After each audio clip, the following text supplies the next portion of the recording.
वाह कति राम्रो सिन है कति राम्रो ठाउँमा छ नि छोरो बाटो चाहिँ एक ठाउँ लास्टै हिलो होइन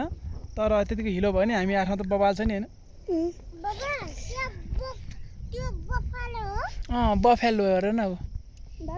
हजुर म सटरडे ग्रीन एप्पल खाने है नगरमा गएर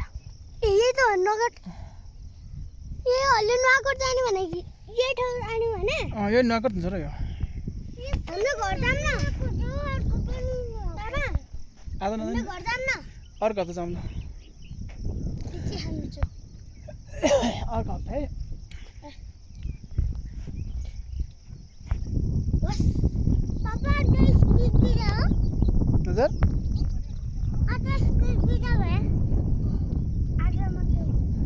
आज भोलि छ नि पर्सि बिदा वाह क्या हावा चलेको मान्छे उड्छ के हो यो कति पनि कस्तो रमाइलो ठाउँ है